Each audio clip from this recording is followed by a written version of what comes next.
welcome back to music. Today we are continuing our lesson from last week and we're going to be learning about the half note. So if you remember the song, I believe it's called Falling Leaves, it goes like yellow, red, and brown, leaves are falling down. Okay, so let's clap the words for just the first line, that where it says yellow, red, and brown. And you can follow along right here with me.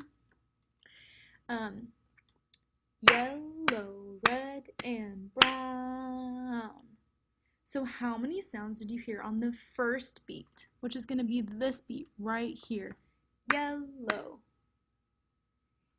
2 sounds for the word yellow. And this is called a pair of eighth notes, as you can see right here and right here.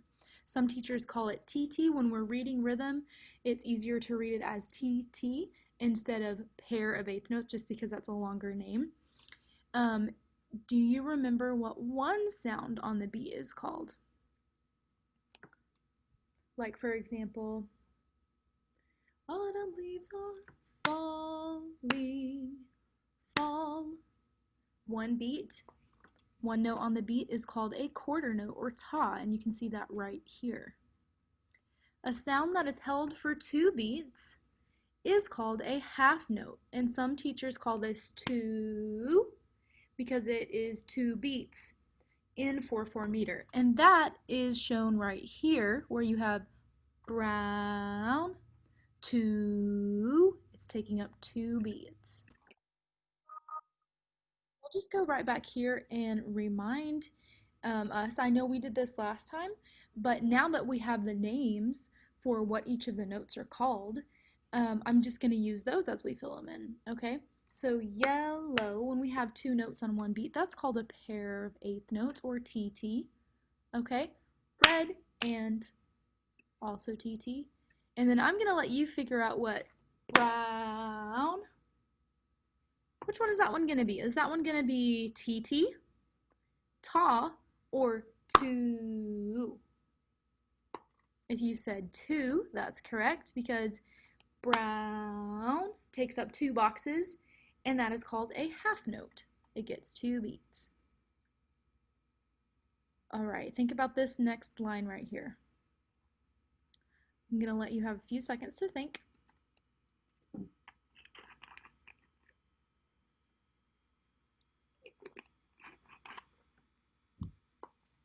Okay, if you said pair of eighth notes, or TT, T, T, 2, again, good job.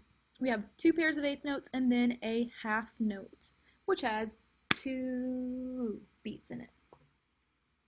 Okay, that's some good practice right there. Moving on to the color the instruments. I believe you had this page last week for your assignment, one of your assignments, and if you didn't get to it, then you can go on to Seesaw or Schoology now and find that in, I believe it was lesson 2 or 3 for last week. Print it out or do it digitally, and pick which instrument is your favorite, color in the instrument, write the words, and then I'm going to play this song called I Am a Fine Musician, and it has all of the instruments in it that were in that worksheet, okay? So as that instrument comes up, I want you to point to it on your sheet, or you can pretend to play the instrument that you hear, okay?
Good job playing those instruments. And now I have a fall song for you about a pumpkin. Ready, go, pumpkin, pumpkin, round and fat. Turn into a jack-o'-lantern just like that. Okay, so be my echo. Pumpkin, pumpkin, round and fat. Your turn. Pumpkin, pumpkin, round and fat. My turn. Turn into a jack-o'-lantern just like that. Your turn. Turn into a jack-o'-lantern just like that. Good job. Whenever we have a song in music, we also can sing it in solfege syllables. And so what solfege syllables are is something that helps us figure out the different components of what pitches the song is made of. So for example, do, re, mi, fa, sol, la, ti, do are all solfege syllables, and as you can see, they all have a hand movement to them too. So here's what this song sounds like whenever this lady is singing it on solfege syllables, and I'll do the hand motions that go with them. Ready, go, so, mi, so, mi, so, mi, so. So, mi, so, mi, so, mi, so. So that song is made up of two pitches, so and mi. All right, can you sing the song just with the words?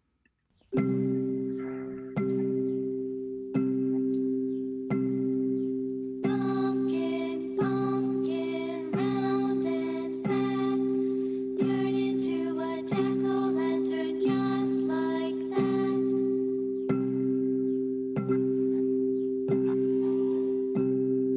Pumpkin, pumpkin, round and fat. Turn into a jack-o'-lantern just like that.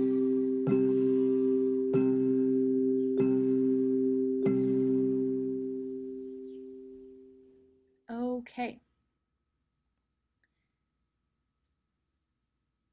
Now, as you sing it, if it's on so, pom, the higher note, pom, then do the what the boy is doing with his arms up like this, pom, and then when it goes down to kin, you make your hands go down. So it would look like this. Pumpkin, pumpkin, round and fat, turn into a jack-o'-lantern just like that. Okay, give that a try. Ready, go, pumpkin, pumpkin, round and fat. Turn into a jack-o'-lantern just like that. Good job. So you can see that there are some notes that are high and there are some notes that are lower. All right, now this has it written out with actual pumpkins where the high note is and where the low note is, okay? So as I play the song this time, use your finger and point to the screen as each word goes by, okay? Ready, go, pumpkin, pumpkin, round and fat. Turn into a jack-o'-lantern just like that. Good job. Ready. Okay, go to the next one. All right, now there's a little bit of a game here. The yellow key is the lower note, or mi, and the green circle is the higher note, or so. I'm going to push the play button, and you have to guess which pattern you hear of number 1, 2, or 3.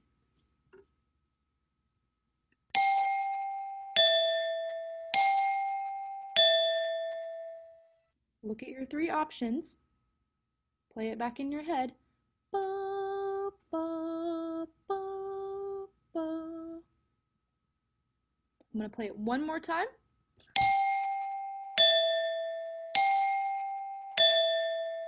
Which pattern did you hear?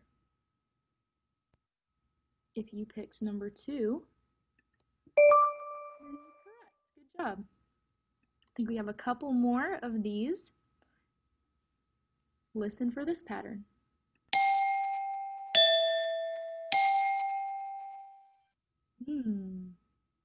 Ba, ba, ba. Which pattern did you hear? Number 1, 2, or 3? One more time. If you said pattern number 1, good job. All right. What about this pattern?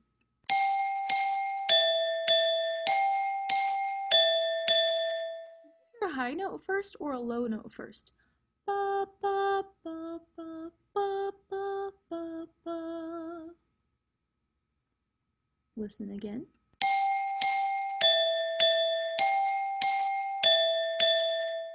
Pattern number 1, 2, or 3 matches that sound the best?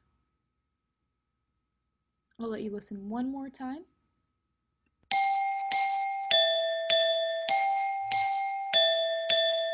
If you said number 3, good job. Here's the next one.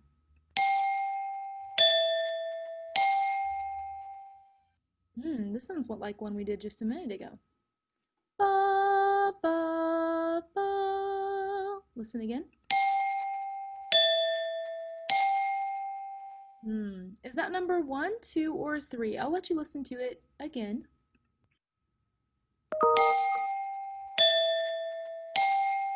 If you guessed number 2, good job, you got it. Now, I'm going to play the song Pumpkin Pumpkin with our high and our low notes on the glockenspiel here.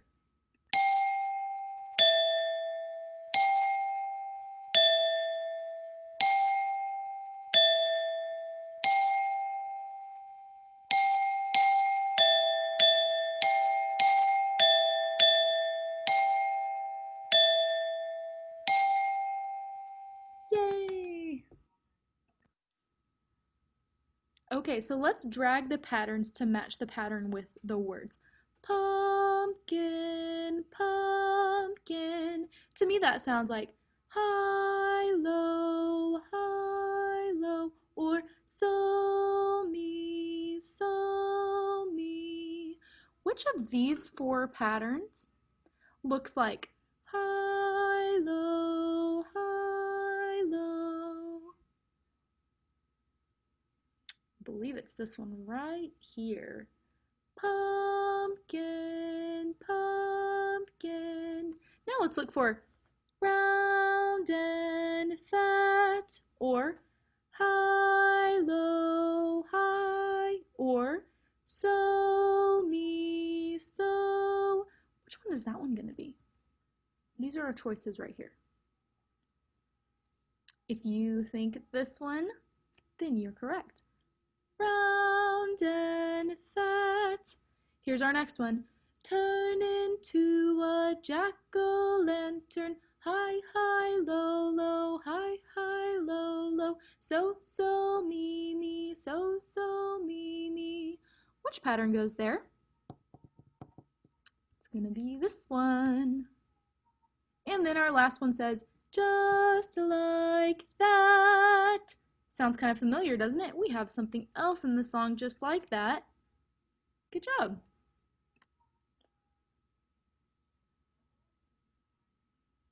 All right, let's create our own high and low pattern. Okay, I'm gonna have to do it on my side, but I'm gonna put the notes in the box to make a high and low pattern. So I'm gonna have the first one be high. I'm gonna have the second 2 be low, the next 2 be high, and the last one be low. And here's what it would sound like. La la la la la la.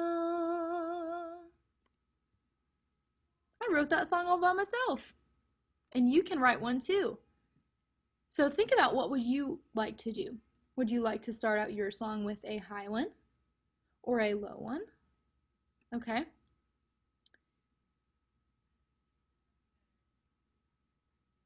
I'll go back there. Okay. I'm going to leave it blank for now. Put your own high and low in there. You can pause the video while you're doing this and then make your own composition.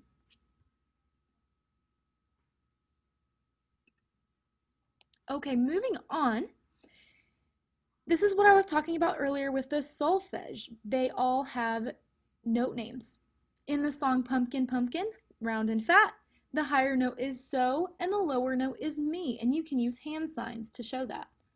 Pumpkin, pumpkin, or so me, so me. Can you do that with your hand? Ready, sing, so me, so me. Good job doing the hand signs. All right, and that is about all I have for you for music today. I hope you have a great week, and I'll see you in another video. Bye!